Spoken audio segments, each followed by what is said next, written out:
सिकंदर ज्योतिर ज्योति उजल सिकंदर तुमि तव भंजनहार प्रभु तुमि तव भंजनहार धिधि लंग रंग भंग बाजे अंग संग मृदंग धिधि लंग रंग भंग बाजे अंग संग मृदंग गायचे छंद भक्त वृंद आरती तुम्हार गायचे छंद भक्त वृंद आरती तुम्हार जय जय आरती तुम्हार हर हर आरती तुम्हार शिव शिव आरती तुम्हार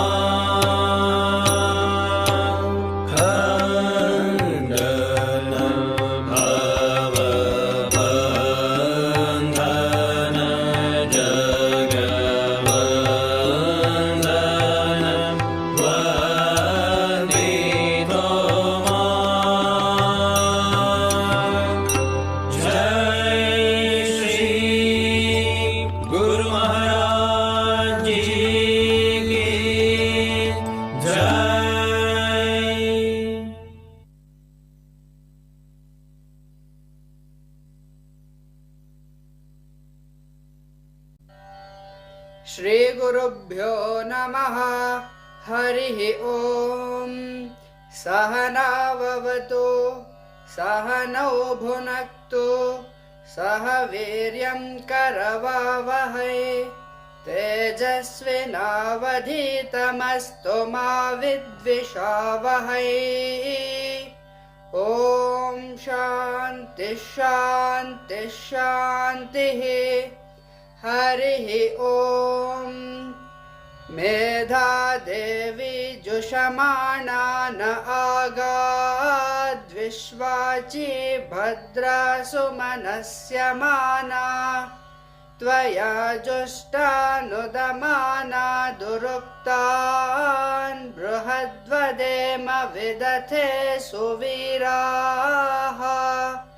त्वया जुष्टा ऋषिर्भवति देवि त्वया ब्रह्मा गतश्रीरुतत्वया त्वया जुष्टश्चित्रं विन्दते वसुसानो जुषस्वद्रविणो न मेधे।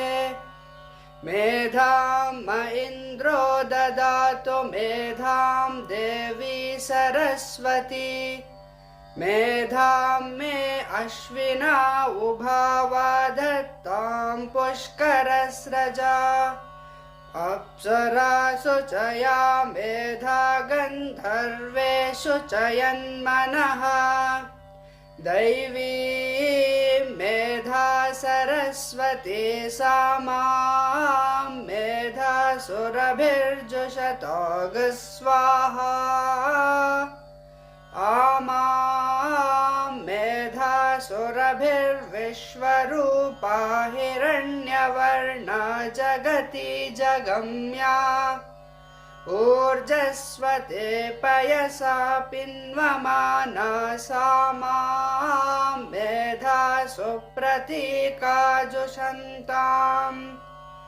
मयि मेधां मयि प्रजां मयि यज्ञस्तेजो दधातु मयि मेधां मयि प्रजां मयीन्द्र इन्द्रियं दधातु मयि मेधां मयि प्रजां मयि सूर्यो भ्राजो दधातु।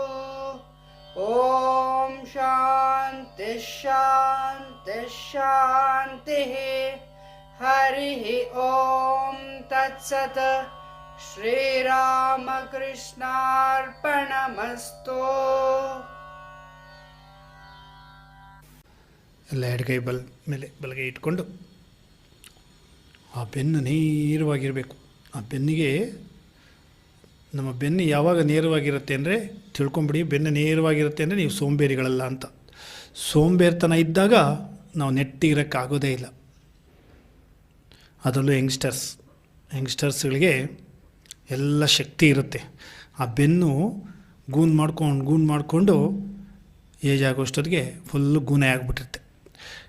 ಆ ಯೂತಲ್ಲಿ ಆ ಯಂಗ್ಸ್ಟರ್ಸ್ ಸ್ಟ್ರಾಂಗ್ ಆಗಿರಬೇಕು. ಬೆನ್ನು ನೇರವಾಗಿರಲಿ,